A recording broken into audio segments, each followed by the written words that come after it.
क्या हाल चाल है भाई लोग। All the best Shariful.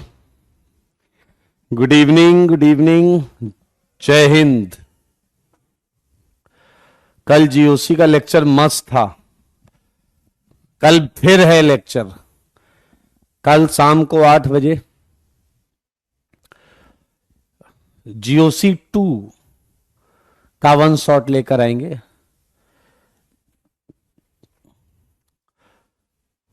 कौन कौन नहीं था कल के लेक्चर में?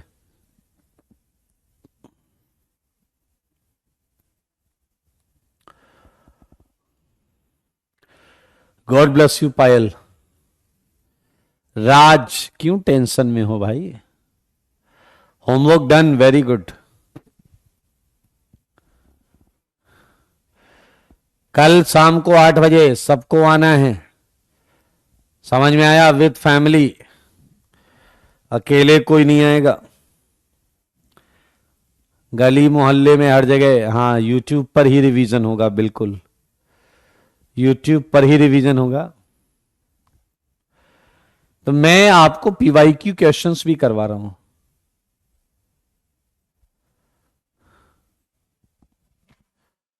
सही है। एक्सपेक्टिंग कि आपने होमवर्क निपटा दिया है।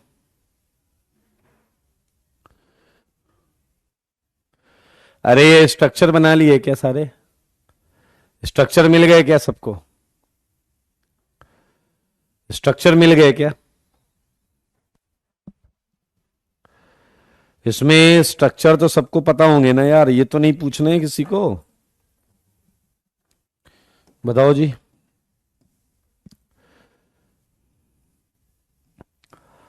ये बनाने हैं क्या यार? 1 to 10 किसी को कोई डाउट है तो पूछ लो। 1 to 10 किसी को कोई डाउट है तो पूछ लो। है क्या किसी को कोई डाउट?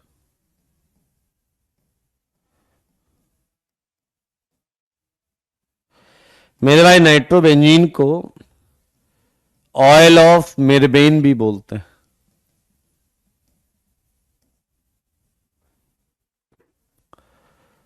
Oil of मिरबेन। बेंजिल्डिहाइड बहुत ही कड़वा होता है, कड़वा।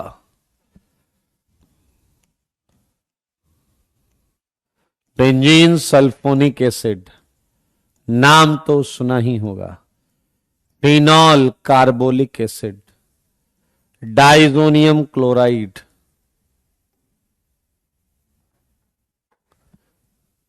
एनलीन में NH2 आएगा तो NH2 ही तो है।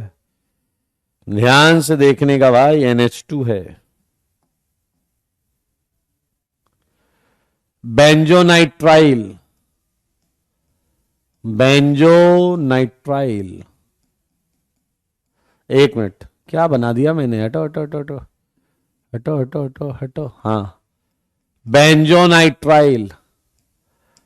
Acetophenone, benzophenone, एसिटिनलाइट। भाई बोलो यार, अगर ये तुमने लिख लिया है तो मेरे से क्यों लिखवा रहे हो? क्रिसॉल, आर्थो, मेटा, पैरा। क्या मैं मान लूं कि आपने लिख लिया है? रघुवरन कह रहे हैं कोई आवश्यकता नहीं है, सारे लोग बोल दो तो मैं रहने दूंगा। Quinol, phthalic acid. अच्छा, सब गूगल से छाप लिया, वेरी गुड। तो अब मैं इसे छोड़ देता हूं, मैं रहने देता हूं। बहुत अच्छी बात है कि आपने जीवन में पहली बार गूगल का सदुपयोग किया, पढ़ाई के लिए आपने उसका प्रयोग किया। बहुत उत्तम बात है ये। चलिए फिर आगे बढ़ जाते हैं और जो क्वेश्चंस हैं उन पर हम चर्चा करेंगे। क्वेश्चंस किए हैं आपने? बताइए, सबने क्वेश्चंस किए हैं ना भाई? बहुत सुंदर बात है, बहुत सुंदर बात है। हमने कितने लिए हैं? 45, 47। मुझको ऐसा लगता है कि हाफ सेंचुरी कर डालते हैं। अल्फा नेप्थॉल सही है दोस्त। 49 बीटा नेप्थॉल। ये कहीं और तो नहीं लिखा है? और तो नहीं लिखा ना कहीं? हाँ जी, alpha naphthol beta naphthol extra add कर लो। एंड 50 है benzene hexa chloride. Half century हमने कर दी है। ये ढूंढ ढूंढ के लाना। आया बताओ, नाइट्रेशन ऑफ बेंजीन रिवर्सिबल था या इरिवर्सिबल? बताओ, नाइट्रेशन ऑफ बेंजीन रिवर्सिबल है या इरिवर्सिबल? अरे यार, अल्फा बीटा तो लिखा हुआ है, अल्फा बीटा तो लिखा हुआ है, क्या करें यार। चलो कोई बात नहीं, दिल तोड़ दिया आपने भाई साहब। हैं? बताओ, नाइट्रेशन ऑफ बेंजीन रिवर्सिबल था या इरिवर्सिबल? रिवर्सिबल था या irreversible? Nitration of benzene, well done, क्या बात है, वेल डन, क्या बात है, इरिवर्सिबल था, बहुत अच्छे। आजा बताओ, कौन सा हेलोजिनेशन रिवर्सिबल था? अगला प्रश्न बताओ, कौन सा हेलोजिनेशन रिवर्सिबल था? कौन सा? ये जवाब सबका सही है। कौन सा हेलोजिनेशन रिवर्सिबल था? मेरे सवालों का जवाब दो ना। कौन सा हेलोजिनेशन रिवर्सिबल था? वेडन आयोडिनेशन, क्या बात है पायल, अक्षत, अरविंद, जेजेके, वेल्डन जी, गर्व, बहुत अच्छे, गर्व है मुझे आप पर। क्या जवाब दिया आपने, एकदम बेहतरीन। मुझको ऐसा लगता है जवाब में आपने क्लोरीन की जगह OH लगा दिया। ये पिक्रिक एसिड बन गया भाई। ये सब हल्का फुल्का है, देखो कितना इजी है मेरे भाई। अगर रेट कंपैरिजन की बात आएगी तो चौथे का रेट पांचवें से ज्यादा होगा। और अगर आप इधर आकर देखें, झांकें, तो इधर OH NO2, और ध्यान से देखने का है, ऐसा टेंशन नहीं लेने का, ठीक है। क्या यही आंसर आएगा इधर? क्या यही आंसर आएगा इधर? क्या यही आंसर आएगा इधर? यस। और इधर आएगा क्या? No reaction. इधर आएगा नो रिएक्शन। तो 4 से अगर हम बढ़ते हैं 5, 6, 7, घट रहा है भाई, घट रहा है, घट रहा है। R6, R7, R8, R9 देखने का ऐसा, R10 तक है। क्या रेट कंपैरिजन समझ में आया आपको? क्या रेट कंपैरिजन समझ में आया आपको?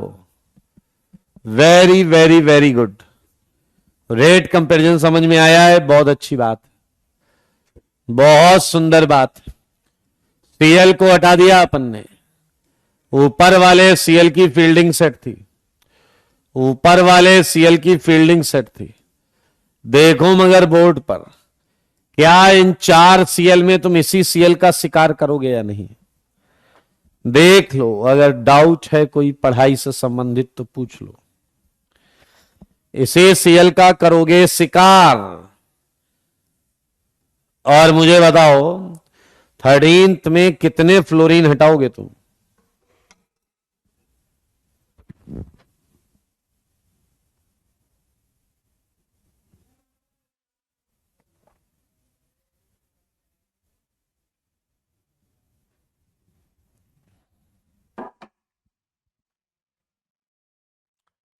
मेरे भाई जवाब है 3।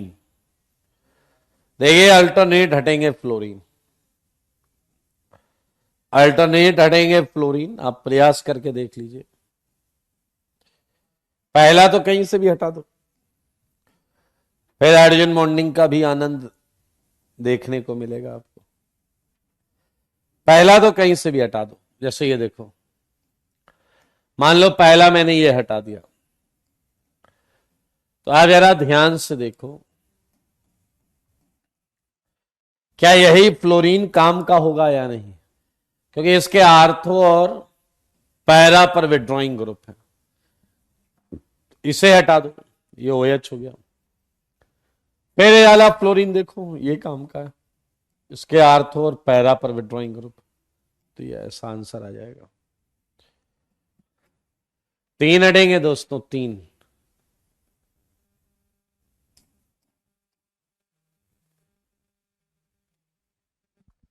चेक कर लो, 3। ये अच्छा प्रश्न है। क्या आपने समझा था इस प्रश्न को? मुझको ऐसा लगता है कि जब सोडियम मेटल डाला होगा तो हाइड्रोजन गैस रिलीज हुई होगी और आपको मिला होगा क्या? देखो मगर बोर्ड पर, ये देखिए, O-, Na+, कार्बोनाइल बगल में है, फिर 2 कार्बन है, O-।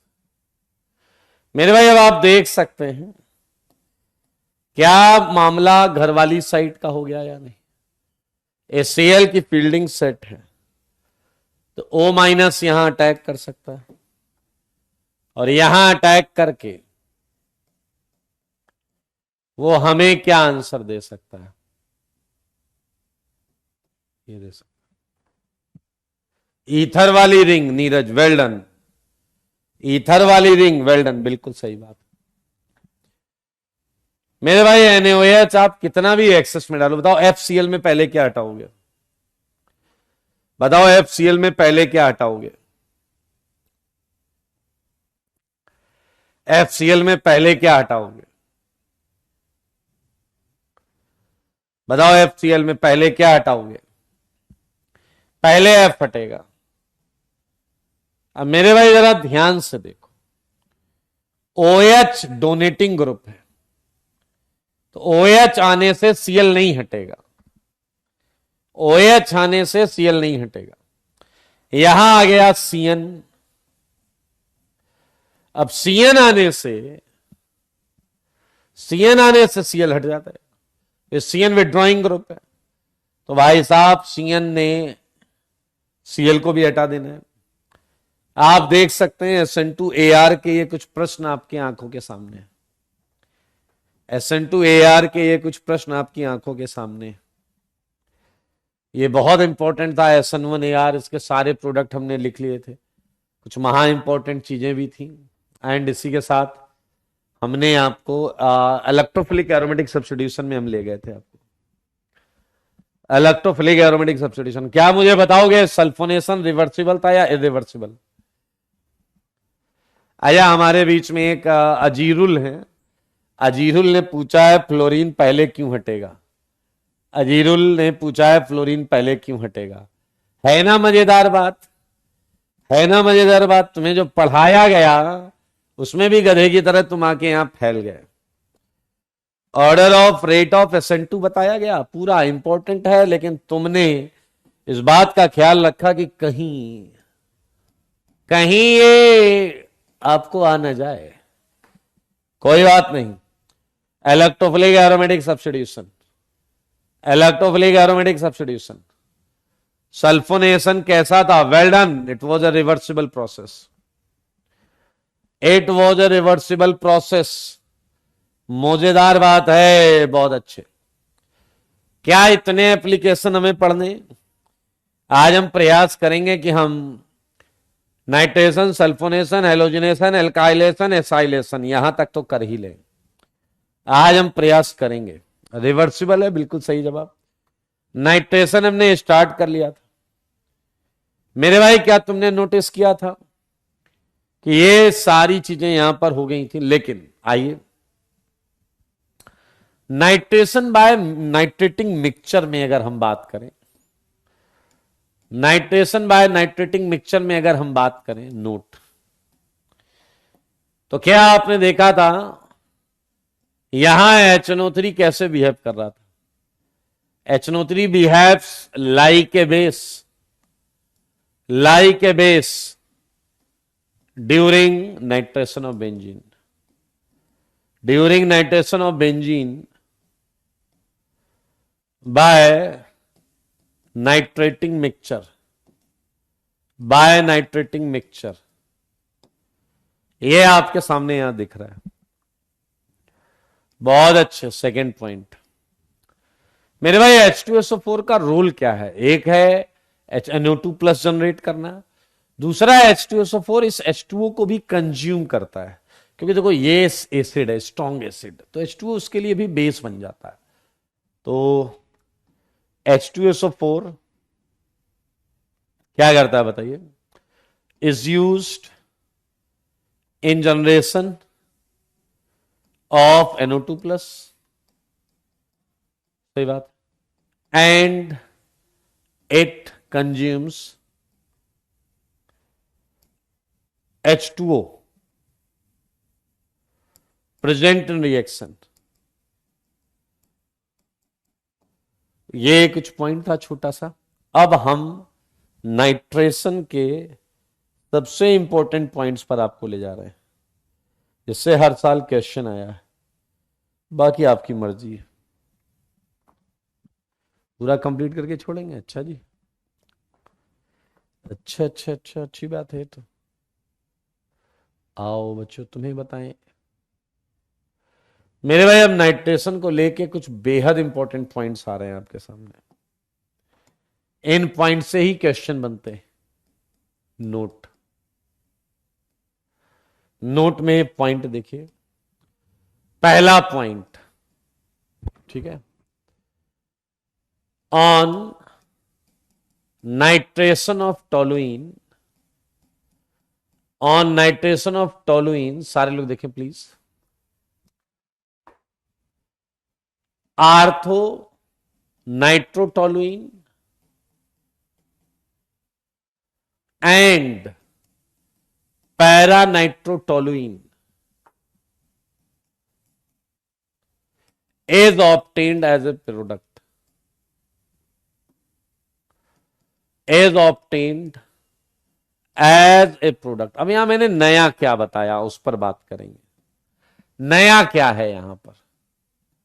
सारे लोग देखिए प्लीज। ये है टोलुइन, ये है HNO3, ये है H2SO4। क्या तुम सबको पता है कि मिथाइल इलेक्ट्रॉन डोनेट करता है? मिथाइल इलेक्ट्रॉन डोनेट करता है, राइट? तो मेरे भाई, अगर ये इलेक्ट्रॉन डोनेट करता है तो देने वाला देता है तो किधर देता है? देने वाला देता है तो आर्थो पैरा पे देता है। सारे लोग मेरी बात को बहुत गंभीरता से सुनिएगा। IIT कई बार क्वेश्चन में मेजर प्रोडक्ट पूछता है। IIT कई बार क्वेश्चन में मेजर प्रोडक्ट पूछता है। क्या पूछता है? Major product, right? अब अगर आपको पढ़ाया नहीं गया है वो क्वेश्चन, आई मीन मेजर या माइनर के टर्म्स में, तो आप बाय डिफॉल्ट पैरा को मेजर दोगे। आप बाय डिफॉल्ट पैरा को मेजर दोगे, क्योंकि पैरा में हम मानते हैं कि क्राउडिंग कम है। पैरा मानते हैं क्राउडिंग कम है। सारे लोग मेरी बात सुनना। ये कोई चीज लगी है, इस पे कोई चीज अटैक कर रही है। मान लो ये इलेक्ट्रॉन डोनेटिंग है, तो बताइए क्या आर्थो पैरा पे अटैक होगा या नहीं?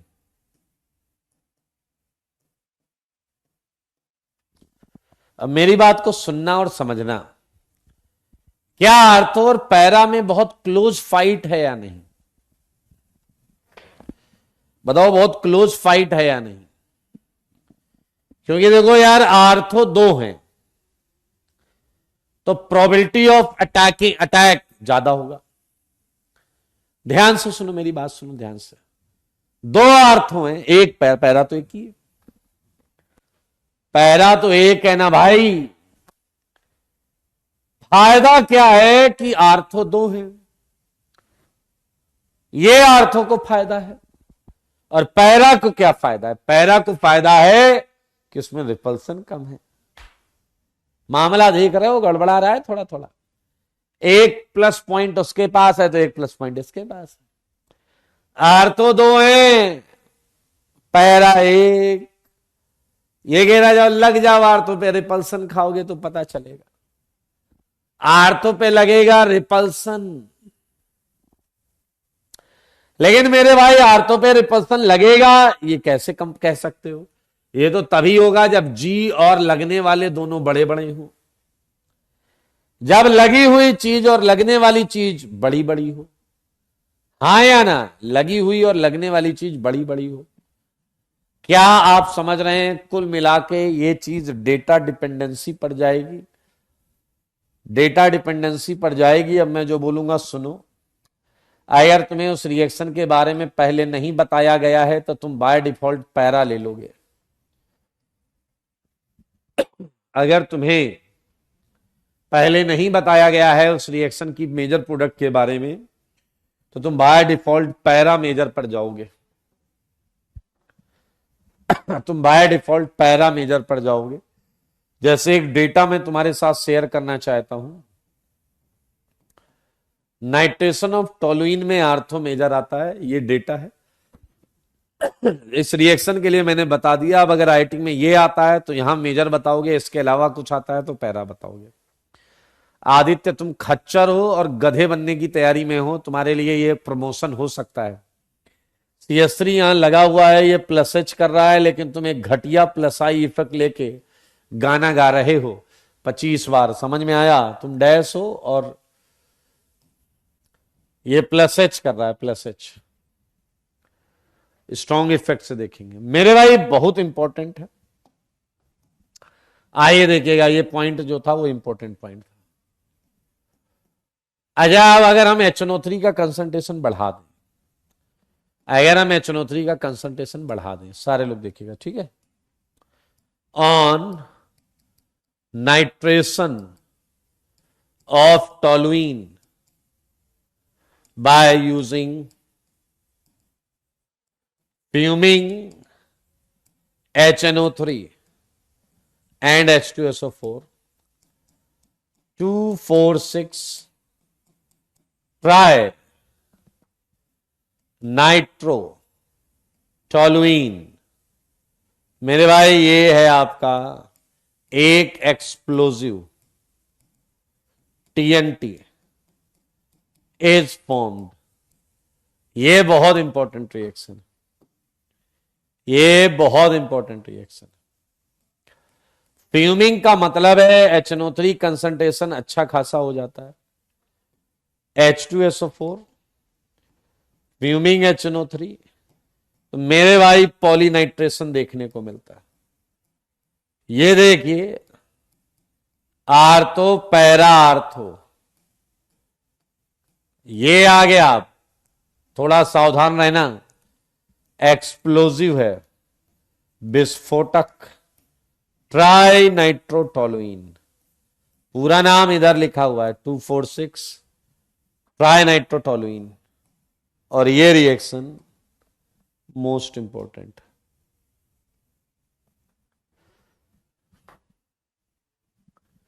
ये रिएक्शन मोस्ट इंपॉर्टेंट। चलें आगे, चलें आगे, चलें मेरे भाई। अगली रिएक्शन एडवांस में बहुत बार पूछी गई है, इसलिए सारे लोग ध्यान से देखें।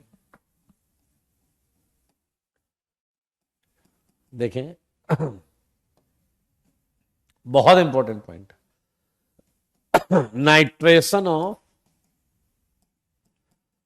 activated aromatic compound gives appreciable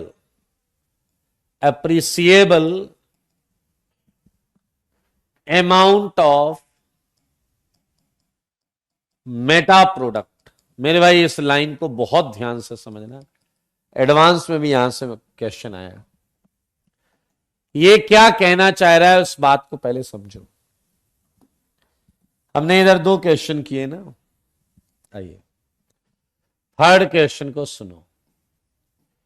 ये है आपका एक्टिवेटेड कंपाउंड NH2, देख सकते हैं आप लोग, और इस पे मैंने करवा दिया है नाइट्रेशन। सारे लोग सुनना, ये 12th के बोर्ड में भी आएगा, ये 12th के बोर्ड में भी आएगा। अगर हमने ये किया तो क्या तुम सबको पता है ये इलेक्ट्रॉन डोनेटिंग ग्रुप है, और देने वाला देता है तो आर्थो पैरा पे देता है, ऐसा तुमने सुना है। तो मेरे भाई NO2 पैरा पर लग जाना चाहिए, सही बात है या नहीं? देखो मगर बोर्ड पर, एंड NO2 आर्थो पर लग जाना चाहिए, ये एक्सपेक्टेशन है, ये है उम्मीद। और मेरे भाई परसेंटेज देख के थोड़ा दिल कमजोर दिल वाले थोड़ा सा, ये 51% आया है, ये आया है 51%, एंड आर्थो बना है मात्र 2%। समझ रहे हैं बात को? एंड ये जो है ये 47%, 47% Meta substituted product. Oh my God, second highest. ये कब हुआ, कैसे हुआ, क्यों हुआ? जब रिंग थी एक्टिवेटेड, 47%, छोटा परसेंटेज नहीं है। हल्के में नहीं ले सकते इसको, ना ना ना ना ना, बिल्कुल नहीं। क्या आप इसे हल्के में लेना चाहते हैं? अगर आपने इसे हल्के में लिया तो ये भारी पड़ सकता है। ध्यान से देखो भाई साहब,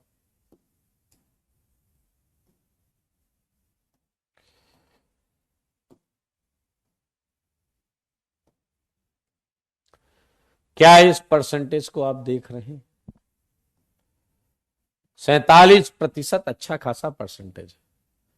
हाँ, ये मेजर नहीं है, इससे ज्यादा भी पैरा वाला है। ऐसा क्यों हुआ है ये समझने का प्रयास करते हैं। Okay, formation of 47% Meta product can be explained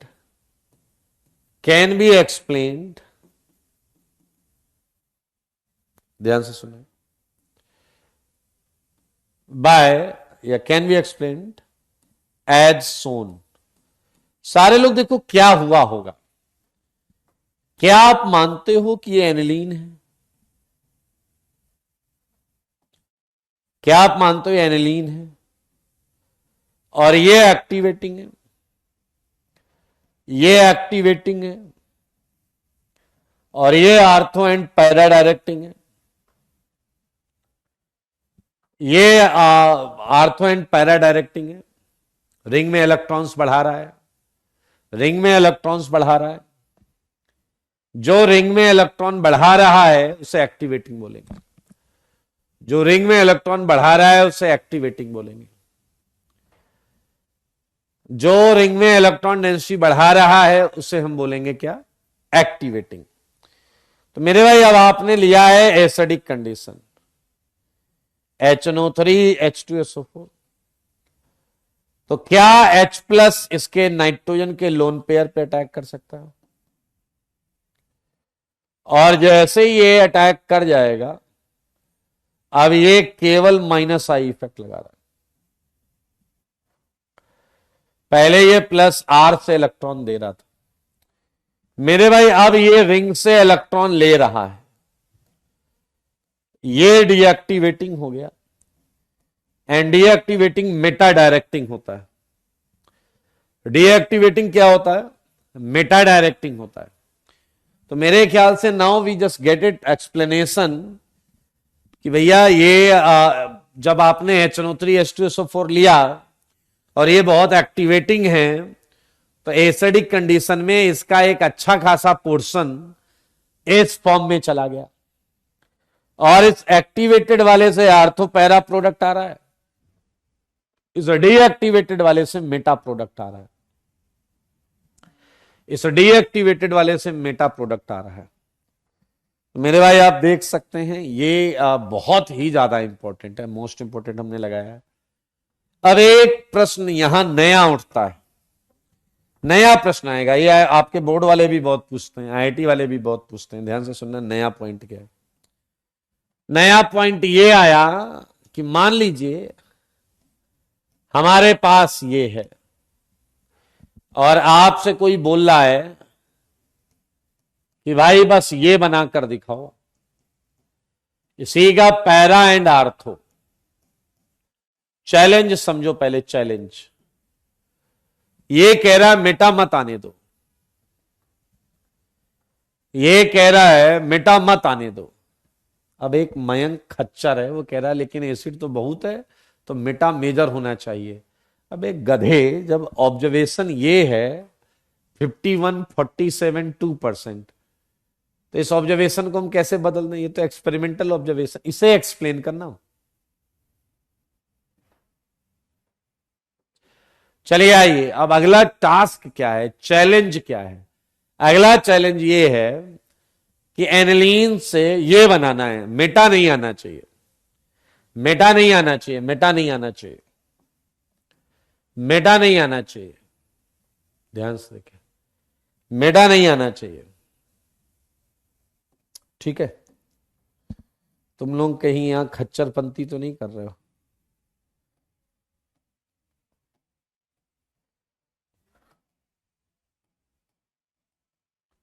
यहां मैंने लिया ड्यूरिंग नाइट्रेशन। अब भाई साहब मेटा नहीं आना चाहिए, अच्छा जी कैसे बनाएंगे, ये कैसे करेंगे? आओ, क्या हमें ये पता है, क्या हमें ये पता है, क्या हमें ये पता है कि अगर हमने NH2 ही रखा तो NH2 का लोन पेयर प्रोटोनेट होगा, ये वाली चीज आएगी, इसका नाम है एनिलीनियम आयन, एनिलीनियम आयन, और मेटा बन जाएगा। तो एक ने आइडिया दिया, ऐसा करो इसके इलेक्ट्रॉन ही गायब कर दो, ना रहेगा इलेक्ट्रॉन, ना जाएगा प्रोटॉन, ना बनेगा एनिलीनियम आयन, ना आएगा मेटा, ना ना ना, गलत बात। अगर लोन पेयर गायब किए तो मेरे भाई आर्थो पैरा डायरेक्टिंग भी हट जाएगा, अपने को आर्थो पैरा डायरेक्टिंग भी चाहिए। तो मेरे भाई एक बात, ये बेसिक था तभी तो H+ लिया, ये बेसिक था तभी तो H+ लिया। अगर हम इसकी बेसिक स्ट्रेंथ को बहुत कम कर दें तो काम बन सकता है, बेसिक स्ट्रेंथ को बहुत कम कर दें तो काम बन सकता है। कैसे कम करेंगे? ये रिएक्शन नंबर 4 है, शायद थर्ड तक पीछे कर चुके हैं, थर्ड हो गया है ना, ओके, फोर्थ पर आते। मेरे भाई हम ऐसा कर सकते हैं कि हम इसका एसाइलेशन कर लें। एसाइलेशन हमने एसिड डेरिवेटिव में पढ़ा था, जिसमें NHCOCH3 बनेगा। सारे देखिए, सारे देखिए, NHCOCH3 बनेगा। क्या आपने ये नोटिस किया कि लोन पेयर अभी रिंग में जाने के साथ साथ क्या आप देख रहे हैं इसके साथ भी रेजोनेंस कर रहा है? मेरे भाई ये एमाइड ग्रुप है, एमाइड, और एमाइड ग्रुप जो होता है वो काफी हद तक न्यूट्रल कैटेगरी में माना जाता है। काफी हद तक कहां माना जाता है?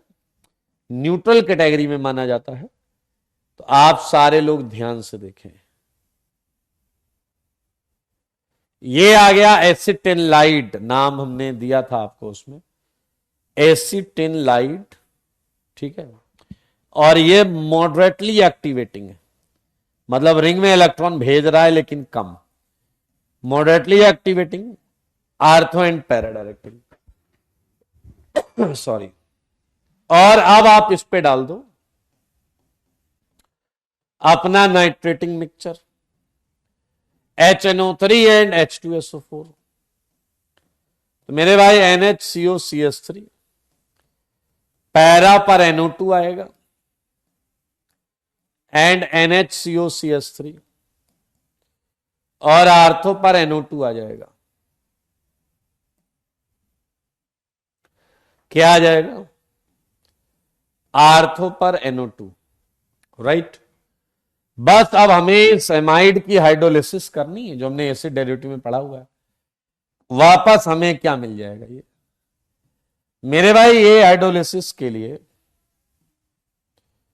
इस हाइड्रोलिसिस के लिए या तो आप सीधा H3O+ ले लो, या कई बार लिखकर आएगा एक्वस HCl।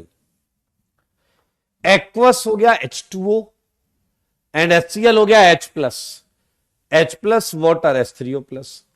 हाइड्रोलिसिस कैसे होगी? HOH NH2 आ गया, ये आ गया। तो मेरे भाई आप देख सकते हैं, बहुत इंपॉर्टेंट है, बहुत इंपॉर्टेंट है। इस लाइन को ऐसे समझ सकते हैं, बुक्स में लिखा होता है डायरेक्ट नाइट्रेशन ऑफ एनिलीन या activated, highly activated compound is not carried out. Reason आपको पता है, क्योंकि मेटा बनने लगता है। Following procedure is used, following procedure is used. आप यहां काफी कुछ लिख सकते हो कि ऐसा क्यों किया गया। साफ साफ शब्दों में है, to avoid meta product, to avoid meta product. Meta product को अवॉइड करने के लिए काम किया गया। एंड ये बहुत ज्यादा इंपॉर्टेंट है यार, क्या ही बताएं हम आपको, बहुत ज्यादा इंपॉर्टेंट है।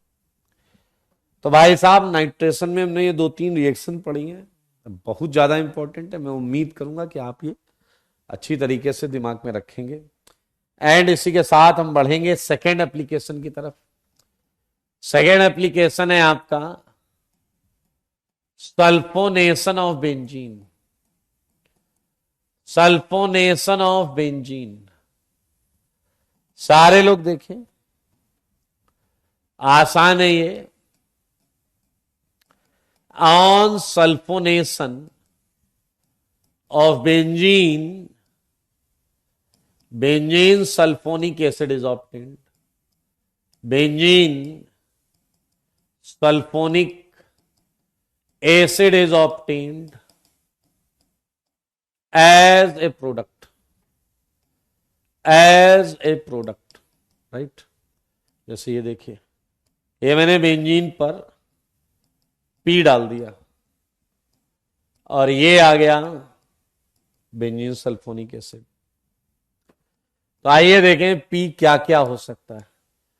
पी में बी, पी में भी मेरे भाई एक बहुत इंटरेस्टिंग चीज है, वो है कॉन्सेंट्रेटेड H2SO4। एक है conjugated concentrated H2SO4, concentrated H2SO4। दूसरा है ओलियम, ओलियम, सही है।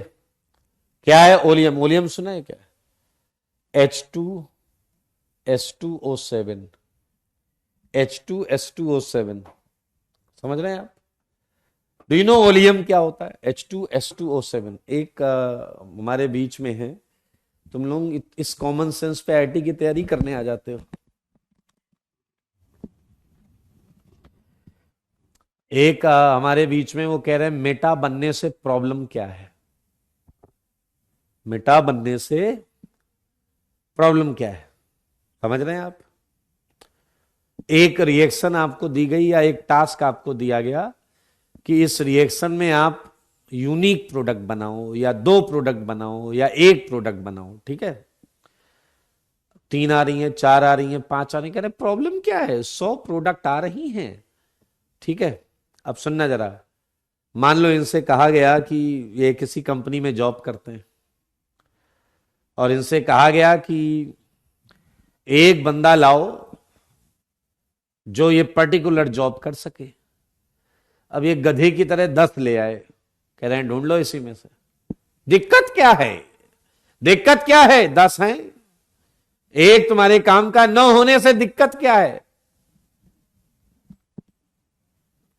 आइए जरा सल्फोनेशन में चलते हैं। मतलब तुम्हारी जैसी सोच होती है वो तुम्हारे डाउट में दिखने लगता है।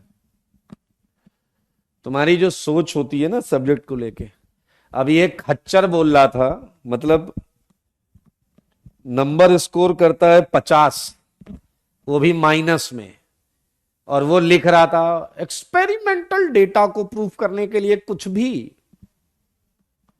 समझ रहे हैं? बुद्ध तुम्हारी सब्जेक्ट के लिए जो सोच है वो तुम्हारे क्वेश्चन में दिखती है, और ये इससे ये भी समझ में आएगा कि तुम रिजल्ट क्या ला पाओगे। सही है? आइए जरा हम फिलहाल सल्फोनेशन करते हैं, टास्क बहुत है मेरे भाई। कॉन्सेंट्रेट H2SO4 लीजिए, उससे भी बन जाएगा। ओलियम लीजिए, उससे भी बन जाएगा। हम एक एक करके करेंगे।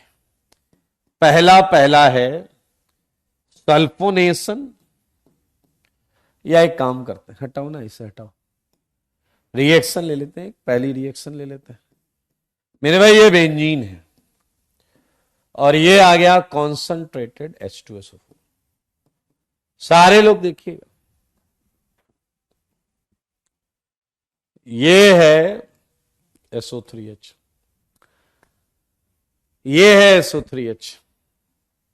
ध्यान से देखिएगा, बड़ा मजेदार है ये। हम इसके बारे में सब पढ़ चुके हैं। क्या तुम्हें एक तरीका याद है? मैंने बताया था डोंट टच, एरोमेटिक कंपाउंड को डोंट टच। अगर हम एरोमेटिक कंपाउंड को टच नहीं करेंगे तो क्या बाकी चीज से मुझे एक इलेक्ट्रोफाइल बनाना पड़ेगा या नहीं? सारे लोग देखो, ये है concentrated H2SO4। Concentrated H2SO4 die basic है। यहां इसकी बेसिसिटी 2 है, इधर से भी H छोड़ सकता है, इधर से। इसने लेफ्ट साइड से H छोड़ा एंड इसकी राइट हैंड साइड ने उस H को होल्ड किया। ये देखिए मेरे भाई, ऐसा आप 500 बार कर चुके हो। वाटर निकालने के लिए हमने ये रास्ता अपनाया। क्या H2SO4 को अगर हीट किया जाए तो क्या तुम्हें SO3 मिल रहा है या नहीं? क्या तुम्हें SO3 मिल रहा है या नहीं? SO3 जनरेट हो रहा है, और ये SO3 जनरेट होते ही दौड़ पड़ेगा किधर? बेंजीन में आ रहा हूं। क्या आप देख पा रहे हो? SO3 एक इलेक्ट्रोफाइल होता है। SO3 एक इलेक्ट्रोफाइल होता है। ये यहां अटैक कर गया। क्या इससे तुम्हें एक एरिनियम आयन मिलेगा या नहीं? सारे बच्चे देखोगे, ये H है, ये S, ये डबल बॉन्ड हो, ये डबल बॉन्ड हो, ये O-, ये एरिनियम आयन है या नहीं बताइए? और एरिनियम आयन जो है, इसका ये जो O- है, बताइए अब आप क्या करते थे? ये H हटा के एरोमेटिसिटी वापस लाते थे। ये O- इस H को बोलेगा अकेले अकेले कहां जा रहे हो? तो मेरे भाई ये एरोमेटिक बन गया, ये SOOOH, बेंजीन सल्फोनिक एसिड। तो मेरे भाई आप सब देख सकते हैं, हमें पहले ही पता है sulphonation was reversible phenomena. Sulphonation was reversible phenomena, ये हमने पहले पढ़ा है, सारे पॉइंट्स पढ़े हैं, आइसोटोपिक इफेक्ट सब कुछ पढ़ा है। तो बताइए, क्या SO3 अटैकिंग इलेक्ट्रोफाइल है? SO3 अटैकिंग इलेक्ट्रोफाइल है। ओके, हमको मालूम है रिवर्सिबल रिएक्शन है, रिवर्सिबल रिएक्शन है। हमको मालूम है नो काइनेटिक आइसोटोपिक इफेक्ट। एक मिनट, लगता था भैया इसमें तो रिवर्सिबल में लगता था kinetic isotopic effect observed. Kinetic isotopic effect observed, यानी कि बेंजीन में रेट ज्यादा देन ड्यूटेरियोबेंजीन देन ट्राइटियोबेंजीन देन ट्राइटियोबेंजीन। अच्छा एक बात बताओ यार, बेंजीन में ज्यादा इलेक्ट्रॉन या बेंजीन सल्फोनिक एसिड में ज्यादा इलेक्ट्रॉन, ये बता दो आप, किसमें ज्यादा इलेक्ट्रॉन है, किसमें ज्यादा इलेक्ट्रॉन है?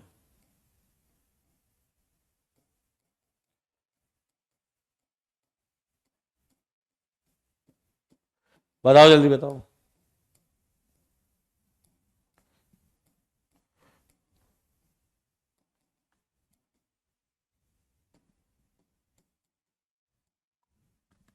बेंजीन, बेंजीन में ज्यादा होंगे, उसमें कम होंगे। बिल्कुल सही। तो क्या ये जो SO3 है वो इस पे अटैक करेगा क्या? नहीं, क्योंकि इसमें इलेक्ट्रॉन्स कम है।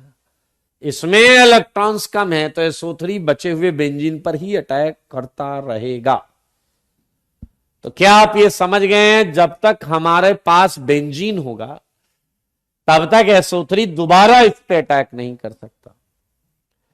इसीलिए लिखा है no chance of polysulphonation, no chance of polysulphonation because product is less electron dense, less electron dense than reactant, ये आप देख सकते हैं मेरे भाई। ओलियम अगर आप ध्यान से देखें तो ओलियम से तो और फास्ट सल्फोनेशन होगा। ओलियम रेडीमेड SO3 होता है, ओलियम रेडीमेड SO3 होता है। एक और बात, अगर ये प्रोसेस रिवर्सिबल है तो मैं बेंजीन पे अगर SO3 जोड़ सकता हूं तो फिर मैं बेंजीन से लगे हुए SO3 को निकाल भी सकता हूं, फिर मैं बेंजीन से लगे हुए SO3 को निकाल भी सकता हूं। Desulphonation can also be carried out, desulphonation can also be carried out. ध्यान से देखेंगे, कुछ क्वेश्चंस करके हम खुशियां मनाते हैं। आइए जरा ध्यान से देखें, ये है सेकंड क्वेश्चन मेरे भाई, ये है SO3H। अगर आप H+ हीट कर दें तो आपको बेंजीन मिल जाएगा। वजह क्या है? जब आप H+ डालेंगे तो फिर से एरीनियम आयन बन जाएगा, आप देख रहे हैं, और ये वापस SO3 छोड़कर बेंजीन दे देगा। तो डीसल्फोनेशन किया जा सकता है भाई साहब, इसकी कोई टेंशन वाली बात नहीं है। थर्ड, अगर मैं आपको D+ डेल्टा दे दूं, सोचते रहो, तो बताइए जरा क्या D लग जाएगा या नहीं?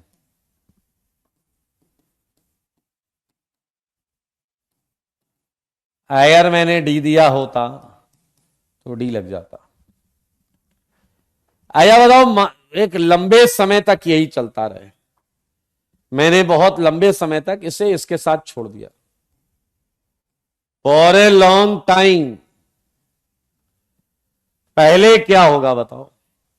D+ जाएगा, SO3 को हटाएगा, राइट। उसके बाद D+ तो हर जगह अटैक करने लगेगा और वो वहां से H को भी हटा देगा, वो वहां से H को भी हटा देगा। तो ये आपको दिखेगा। नंबर 5 पर चलते हैं मेरे भाई। नंबर 5 इलेक्ट्रोफिलिक सब्स्टिट्यूशन नहीं है, यह है न्यूक्लियोफिलिक सब्स्टिट्यूशन। बेस के साथ हीट करते हैं तो फिनॉल आता है, सल्फोनिक एसिड की रिएक्शन है इसलिए करा दी, ये एसन रिएक्शन है। वैसे हम अभी इलेक्ट्रोफिलिक रिएक्शन पढ़ रहे हैं।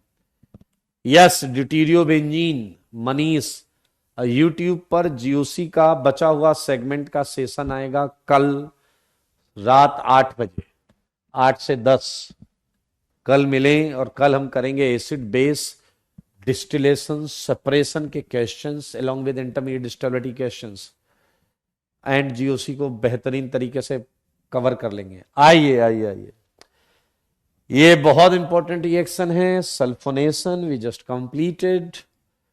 मुझको ऐसा लगता है ये आपको ध्यान से करना पड़ेगा। चलो जी चलो आगे, थर्ड एप्लीकेशन। थर्ड एप्लीकेशन क्या है? Halogenation of benzene. Halogenation of benzene, सारे देखो, हैलोजिनेशन ऑफ बेंजीन। मेरे भाई अगर बेंजीन का हैलोजिनेशन किया जाए, benzene on halogenation gives halobenzene as a product. बहुत मजा आएगा इस सेगमेंट में, बहुत मजा आएगा इस सेगमेंट में, ध्यान से देखना। ये है बेंजीन, मैंने डाल दिया P, लग गया X, मैं लिख रहा हूं P में बी। सारे लोग देखो, ये X2 हो सकता है या X2 के साथ लुईस एसिड लेना पड़ेगा। ये X डैश हो सकता है, ये X डैश हो सकता है, लुईस एसिड। मेरे भाई ऐसी बहुत सारी चीजें मिलेंगी आपको जिससे आपको X प्लस मिल सकता हो, जिससे आपको X प्लस मिल सकता हो। वो सारे हमारे रीजेंट हो जाएंगे जो रिएक्शन के लिए यूज होंगे। आइए एक रिएक्शन मैं आपसे पूछता हूं और आप मुझे बताइए। जैसे ये बेंजीन है, ये X2 है, ध्यान से सुनना, बहुत मजेदार बात। ये X2 है, तो भाई साहब एक दिन क्या हुआ जानना चाहते हैं आप? एक दिन क्या हुआ सुन लो। क्या आपको पता है बेंजीन न्यूक्लियोफाइल है, X2 इलेक्ट्रोफाइल है। एक दिन X2 ने देखा बेंजीन को देखते ही वो बेंजीन उसे पसंद आ गया, क्योंकि वो न्यूक्लियोफिलिक नेचर का था, ये इलेक्ट्रोफिलिक नेचर का था। X2 पहुंच गया बेंजीन के पास, उसने कहा excuse me are you ready? Benzene ने कहा किस लिए? उसने कहा फॉर रिएक्शन। इसने कहा I am benzene, I am very stable molecule, जाओ जाकर कहीं कोई और कुछ ढूंढो, उससे रिएक्शन करो। X2 ने कहा तुम न्यूक्लियोफिलिक, हम इलेक्ट्रोफिलिक, फिर किस बात की है दिक्कत? इसने कहा शकल देखी तुमने, तुम घटिया इलेक्ट्रोफाइल हो, घटिया इलेक्ट्रोफाइल। X2 को चीजें पसंद आ गई थी, और जब चीजें पसंद आ जाती हैं तो आदमी थोड़ा बहुत सुन लेता है। X2 ने कहा देखो ऐसा ना बोलो, मैं सिग्मा बॉन्ड बनाने का प्रयास कर रहा हूं, सिग्मा बॉन्ड स्ट्रॉन्ग बॉन्ड होती है, तुम्हारी बॉन्ड एनर्जी बढ़ जाएगी। बेंजीन ने कहा तुम इलेक्ट्रोफाइल कचरा हो, और कचरा इलेक्ट्रोफाइल से हम रिएक्शन नहीं करते। तो X2 ने बहुत प्रयास किया, लेकिन बेंजीन ने मना कर दिया, और अंत में बेंजीन ने बोल दिया चल निकल। X2 हताश, उदास, निराश। इसने तुरंत मुझे फोन किया, मुझे फोन करके इसने कहा कि सर आज बहुत मूड खराब है। बेंजीन ने साफ साफ मना कर दिया, और मना करने के साथ साथ उसने आखिरी में बोल दिया चल निकल। हाँ या ना? मुझे सुनकर दुख हुआ, केमिस्ट्री का रीजेंट है, इंपॉर्टेंट रीजेंट है, उसके साथ ऐसी बदतमीजी की गई है। मैंने कहा चाहते क्या हो? इसने कहा मुझे स्ट्रॉन्ग इलेक्ट्रोफाइल बनना है, मुझे स्ट्रॉन्ग इलेक्ट्रोफाइल बनना है, ऐसा इलेक्ट्रोफाइल जिसे देख के बेंजीन रिएक्शन के लिए तैयार हो जाए। मैंने कहा यार तुमसे स्ट्रॉन्ग इलेक्ट्रोफाइल X प्लस है, तुमसे स्ट्रॉन्ग इलेक्ट्रोफाइल X प्लस है। तो X2 ने कहा तो मैं तैयार हूं X प्लस बनने के लिए। मैंने कहा उसके लिए तुम्हारी बॉन्ड तोड़नी पड़ेगी। X2 ने कहा हम सब करने के लिए तैयार हैं। मैंने कहा एक काम करो, 2 नंबर लिखो। मैंने उसे Fe का नंबर लिखवाया, फिर मैंने एक अल्टरनेट नंबर लिखवाया। मैंने कहा FeX3 का भी नंबर लिखो। मैंने कहा ये लुईस एसिड है। मैंने कहा जाओ जाओ, ये बॉन्ड तोड़ने में, ये बॉन्ड तोड़ने का ही काम करते हैं। जाओ इनसे अपनी बॉन्ड तोड़वा कर आ जाओ। मेरे भाई क्या वो फंडा आपको अभी भी याद है? एरोमेटिक को डोंट टच, डोंट टच। मेरे भाई X2 बताए हुए पते पे पहुंच गया। उसने डोरबेल बजाई, अंदर से आवाज आई, कौन है रे डैश? उसने कहा वो X2 बॉन्ड तोड़वानी है। अंदर से आवाज आई, इधर ऐसा कुछ नहीं होता है।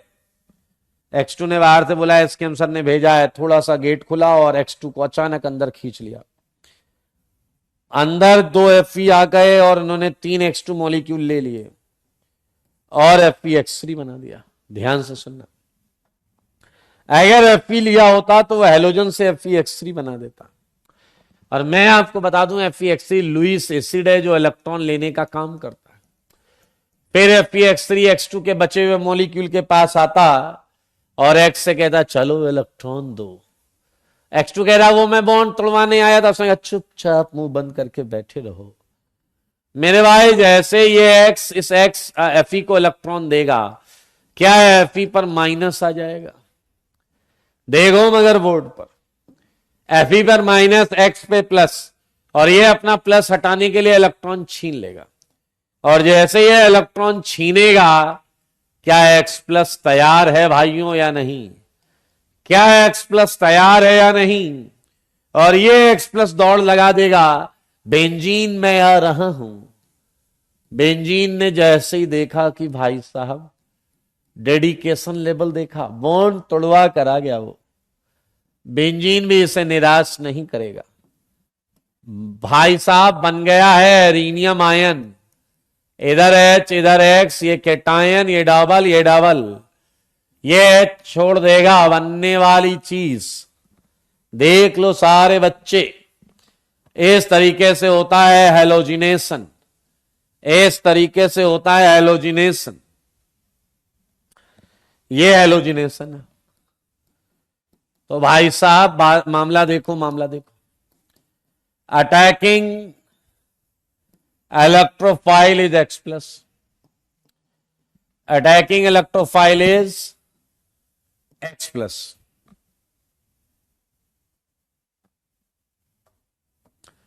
सेकेंड पॉइंट पर चलते हैं।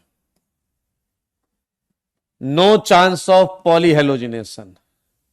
सेम रीजन, क्योंकि X ओवरऑल खींचता है ज्यादा। एक X के बाद दूसरा X तब तक नहीं लगेगा जब तक तुम्हारा बेंजीन है। No chance of polyhalogenation because product is less electron dense, less electron dense than reactant, obviously than reactant. मेरे भाई क्या आप मामला समझ चुके हैं? क्या आपको पता है जो लुईस एसिड है इसे हेलोजन कैरियर बोलते हैं? क्या बोलते हैं? Halogen carrier. Lewis acid used, Lewis acid used is known as halogen carrier. ये जो हेलोजन की बॉन्ड तोड़ी है ना, उसी को हेलोजन कैरियर बोलते हैं। मेरे भाई फोर्थ पॉइंट, सोचो और बहुत ध्यान से सोचो। एक बच्चा आया कह रहा क्या हेलोजन कैरियर बॉन्ड तोड़वाने बाहर गया, ऐसा कैसे होता है? मैंने कहा मतलब, कह रहे याद करो, याद करो, एल्कीन में, एल्कीन में एल्कीन ने ही बॉन्ड तोड़ी थी। एल्कीन पर जब X2 रिएक्शन करने आया था तो एल्कीन ने ही, एल्कीन की पाई इलेक्ट्रॉन डेंसिटी ने ही X2 बॉन्ड तोड़ी थी। और आज यहां उसे बेचारे को बाहर भेज दिया, खर्चा हो रहा है उसका, जाके बॉन्ड तोड़वा रहा कहीं और है। ऐसा यहां क्यों नहीं हो गया? यहां भी ऐसा हो सकता है, गिवन दैट आपका एरोमेटिक कंपाउंड में ज्यादा इलेक्ट्रॉन डेंसिटी हो, गिवन दैट ज्यादा इलेक्ट्रॉन डेंसिटी हो। No halogen carrier is required, no halogen carrier is required in case of activated aromatic compound, activated aromatic compound. मेरे भाई यहां से क्वेश्चन आपके पेपर में आएगा। यहां से क्वेश्चन आपके पेपर में आएगा, ये देख लीजिए। हो गया भाई? अब कुछ क्वेश्चन करके खुशियां मने मने मने। आओ सारे लोग ध्यान से देखना। सेकंड मेरे भाई ये है टॉलुइन। बहुत ध्यान से सुनना क्या बताने जा रहा हूं। ये स्लाइड बहुत इंपॉर्टेंट होने वाली है। और इस पर मैंने डाल दिया Cl2 और मैंने डाल दिया Fe। देख रहे हो तुम? देख रहे हो ना तुम?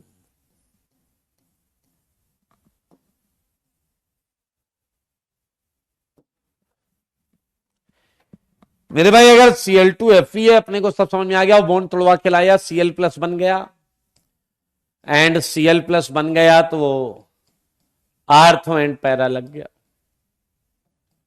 राइट।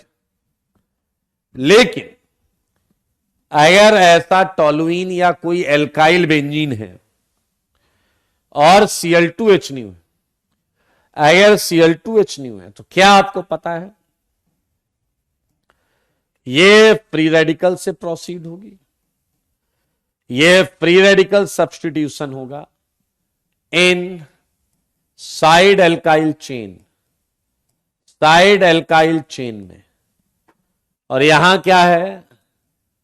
यहां रिंग पर अटैक होगा, electrophilic aromatic substitution, substitution in ring. मेरे भाई यहां अगर आप नोटिस करें तो क्या आप मानते हैं कि यह रेडिकल बना होगा? ध्यान से सुनो तो आपको जो आंसर मिलेगा वो आंसर ये मिलेगा। बहुत आराम से देखना। लेकिन प्रॉब्लम ही प्रॉब्लम है। क्या रिएक्शन रुकेगी या नहीं, ये एक हमारा मुद्दा होगा। Cl2H न्यू, दूसरा H हट जाएगा, Cl2H न्यू, तीसरा H हट जाएगा। बहुत ध्यान से सुनना कि कैसे सही आंसर टिक करना है। मेरे भाई ये है बेंजाइल क्लोराइड, ये है बेंजाइल क्लोराइड, राइट। ये है बेंजल डाइक्लोराइड, ये है बेंजो ट्राइक्लोराइड, राइट। अब आईआईटी ये क्वेश्चन कैसे पूछ सकता है? ध्यान से सुनना। वो ऐसे पूछ सकता है, ध्यान से सुने। पहला प्रश्न वो अगर पूछ ले, टॉलुइन है, Cl2H न्यू डाला है, P है, और हमने यहां NaOH डाला है, NaOH डाला है एक्वस, सही है। और आपसे उसने Q पूछ लिया, Q क्या है? ठीक है जी, तो ऑप्शन दे देते हैं आपको। एक आ गया CH3OH, ये सब PYQ है। जो मैं आपको ऑप्शन दे रहा हूं सब PYQ है। ये देखिए,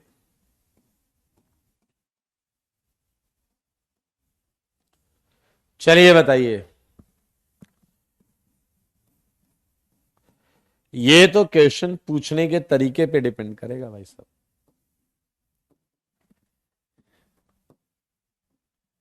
देखो मगर बोर्ड पर,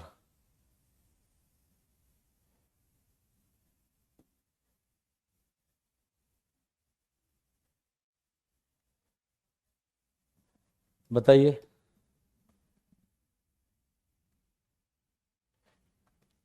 लास्ट वाला आंसर है, you are right, you are right.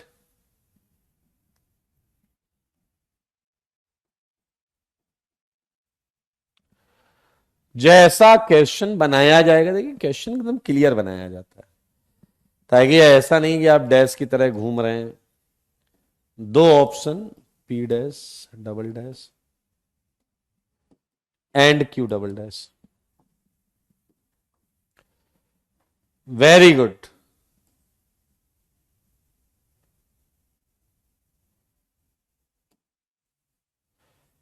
क्या आप सबको डी आंसर दिख गया है?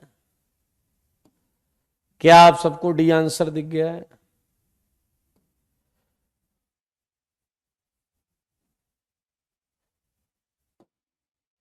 बताइए। ये आया हुआ क्वेश्चन है, मैं ऑप्शंस भी लिख रहा हूं, सोचो।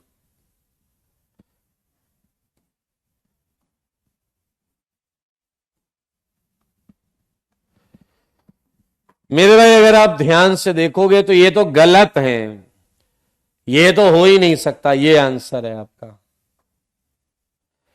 अगर आप फिफ्थ क्वेश्चन देखेंगे तो फिर लास्ट वाला आएगा, सिक्स देखेंगे तो फिर लास्ट वाला आएगा, क्योंकि रिंग पे तो सब्स्टिट्यूशन होना ही नहीं है। रिंग पे तो सब्स्टिट्यूशन होना ही नहीं है, मानते हो या नहीं? जब आप एच न्यू लिए हो तो रिंग पे सब्स्टिट्यूशन होना नहीं है। तो आईटी वाले बड़े क्लियर पूछते हैं, बहुत क्लियर लैंग्वेज रखते हैं। या देखो वो ऐसा कर देंगे, टॉलुइन एक्सेस है Cl2H न्यू, बोलो डैश, आप बताओ क्यू क्या है? अब बताओ क्यू क्या है? टॉलुइन Cl2 एक्सेस है, आप बताओ ना डैश। शांत क्यों हो, खामोश क्यों हो, बोलते क्यों नहीं?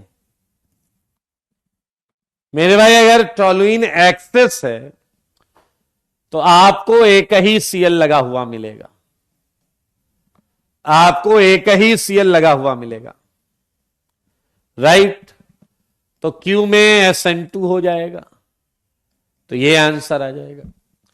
लेकिन अगर Cl2 एक्सेस है तो क्या वो सारे H हटा के Cl कर देगा या नहीं? सारे H हटा के Cl कर देगा या नहीं? और फिर NaOH तीनों Cl की हाइड्रोलिसिस कर देगा। तो क्या तीन OH दिख रहे हैं आपको? तो क्या ये वाटर छोड़ देगा या नहीं? और अगर ये वाटर छोड़ेगा तो आपको एसिड मिलेगा, एसिड। हाँ, बेसिक मीडियम है तो सॉल्ट कर दिया। सारे लोग ध्यान से देखें, अगर एक्सेस है तो भाई साहब ये एक्सेस है, Cl2 कम हो गया, Cl2 कम हो गया, Cl2 कम हो गया तो एक Cl लगेगा, ये आंसर आ गया। एंड अगला पॉइंट वो एनसीईआरटी से डिट्टो उठा रहे हैं मेरे भाई। अगर वो कोई हिंट ना दे, अगर वो कोई हिंट ना दे, ध्यान से सुनना, अगर ये क्वेश्चन आया, सारे लोग देखो, ये है Cl2H न्यू, ये P, ये एक्वस NaOH, ये Q, और ऑप्शन है ये, एक Cl लगकर SN2 तो CH2OH, दो Cl लगकर SN2 तो दो OH आएंगे, वाटर निकलेगा एल्डिहाइड। तीन CH2 लग के, आई मीन तीन Cl लगकर आएगा तो COOH। मेरे भाई बहुत आराम से सुनना, अब फंस गए तुम, अब फंस गए मेरे भाई। अगर एक Cl लगा तो SN2 से एक OH, दो Cl लगा तो दो OH आएंगे, उससे वाटर निकल जाएगा तो एल्डिहाइड आ जाएगा। तीन लगा तो एसिड आ जाएगा। मेरे भाई अगर ऐसा क्वेश्चन, देखो ये ऑप्शन है ABCD, समझ में आया? अगर सारे, और पहले, अब इससे पहले मैंने क्या किया था, मैंने तुम्हें एक ही एक ऑप्शन दिया था, या तो एक Cl के हटने से एक OH आना, या दो Cl के हटने से दो OH आना और वाटर निकल के एल्डिहाइड बनना, और तीन से एसिड बनना। लेकिन अगर ये तीनों ऑप्शन एक ही साथ आ जाए मेरे भाई, 12th एनसीईआरटी में ये रिएक्शन है, और टेम्परेचर प्रेशर जो यहां दिया हुआ है, ये एनसीईआरटी मेंस, ये आईआईटी मेंस में भी आ चुका है। इसमें एनसीईआरटी ने दो Cl वाला मेजर प्रोडक्ट दिया है, दो Cl वाला मेजर प्रोडक्ट दिया है, तो P में दो Cl होंगे, तो ऑब्वियसली Q जो होगा, ऑब्वियसली जो Q होगा उसमें आप बताइए क्या करेंगे हम? उसमें हम सब्स्टिट्यूशन करेंगे। CH OH क्या लूज कर देगा? Water, and aldehyde is going to be the right answer. Aldehyde is going to be the right answer. ये इंपॉर्टेंट है। बाकी सब केस तो हलवा है, सब में हिंट मिल रही है, एक्सेस है, ये एक्सेस है, बाकी सब में हिंट मिल रही है। इस क्वेश्चन में हिंट नहीं थी, तो ये एनसीईआरटी के बाद जो लिखा हुआ है उससे हम आगे बढ़ गए। आओ बच्चों तुम्हें बताएं, ये एक रिएक्शन है।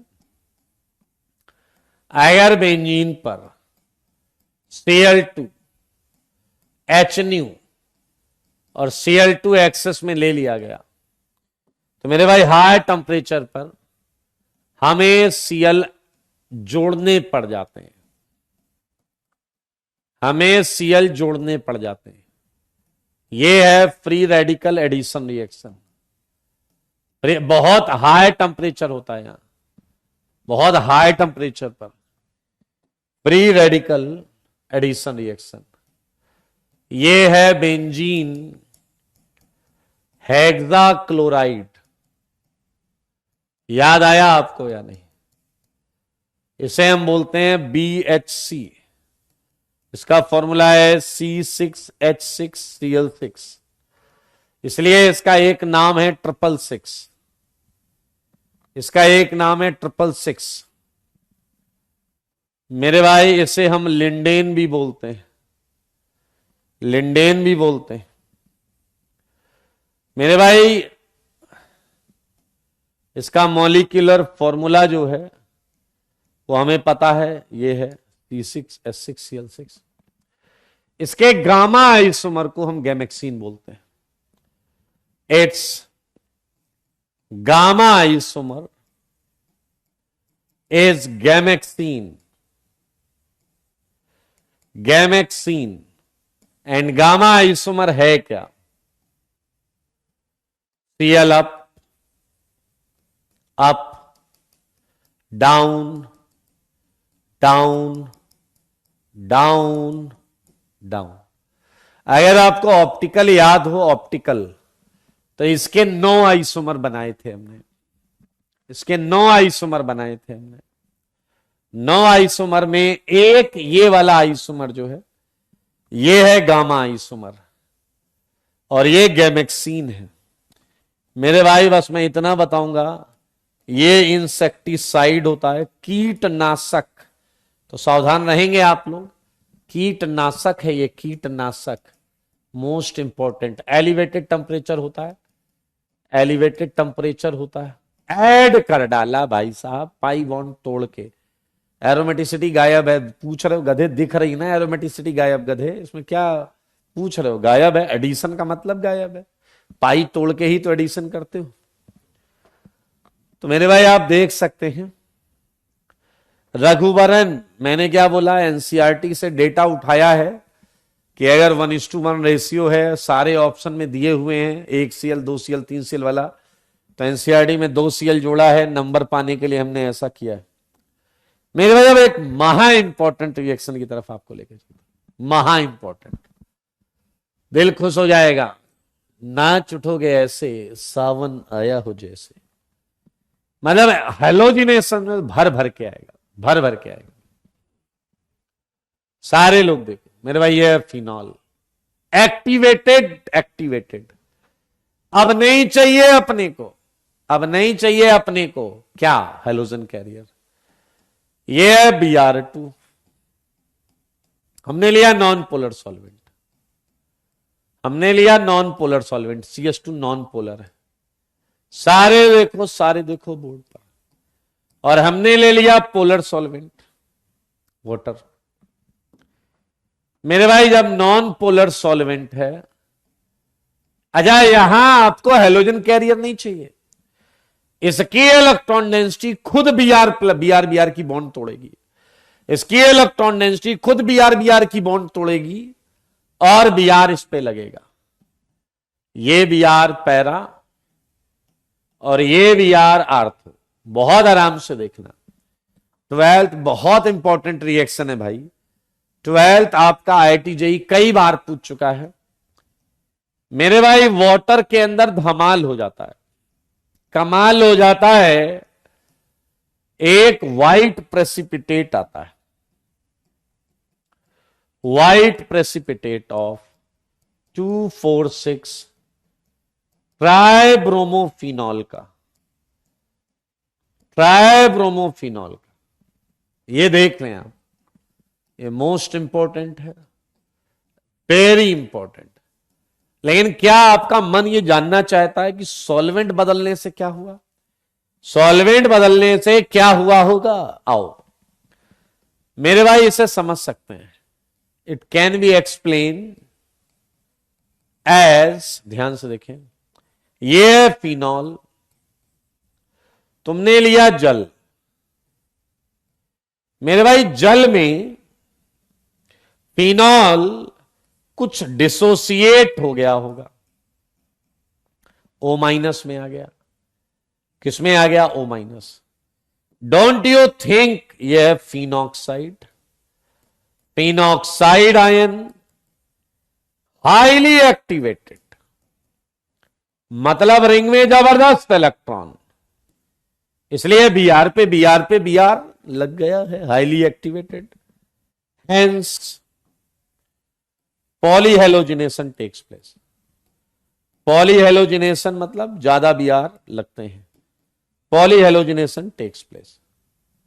आपको पता होना चाहिए 12th रिएक्शन लेबोरेटरी में भी यूज होती है, प्रैक्टिकल ऑर्गेनिक केमिस्ट्री में फिनॉल के टेस्ट के लिए।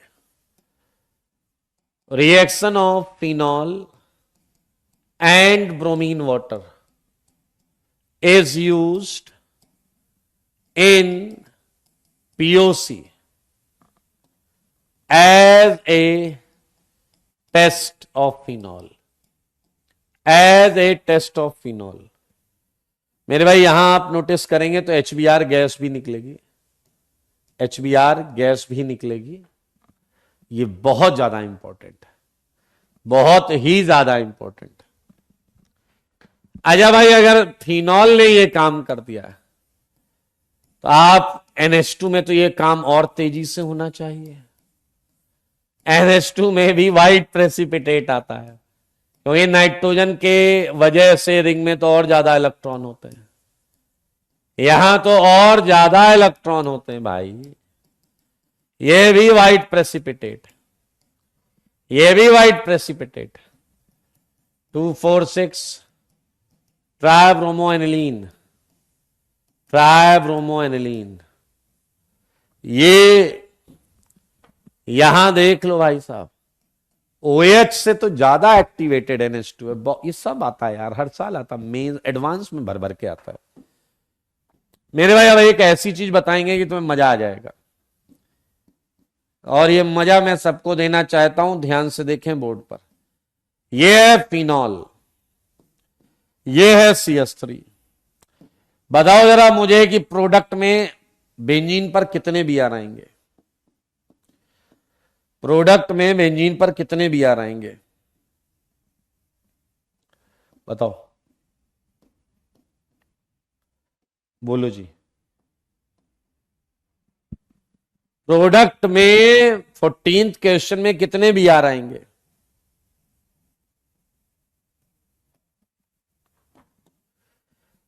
सही जवाब आ गया है, वेरी गुड। सही जवाब बिल्कुल सही है, 2 आएंगे। क्या वो दोनों आर्थों पर होंगे या नहीं? क्या वो दोनों आर्थों पर होंगे या नहीं? इधर Br, इधर Br, इधर CH3। अब 15वां क्वेश्चन देखो, ये OH आर्थो आर्थो SO3H। मेरे भाई सरप्राइजिंगली Br 3 आएंगे, Br 3 आएंगे, 3, और यहां डिसल्फोनेशन हो जाएगा, यहां डिसल्फोनेशन हो जाएगा। अगर SO3 या CO2 हमारे रास्ते में आएंगे तो हैलोजिनेशन की इस टाइप की रिएक्शन के दौरान रिवर्सिबल रिएक्शन थी भाई, उन्हें निकलना होगा। इन्हें निकलना होगा। आओ बच्चों, तुम्हें बताएं।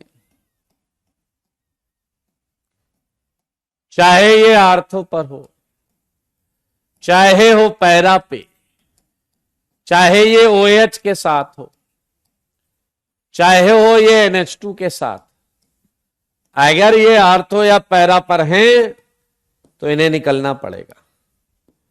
बहुत सुंदर, बहुत अच्छे। ब्रोमीन वाटर बहुत इंपॉर्टेंट है। ठीक है जी, ये प्रश्न आप अपने घर से करके लाइए। एक ये रिएक्शन है, ये IUC में पढ़ते हो तुम लोग, लिक्विड सॉल्यूशन में एंड वेपर फेज में।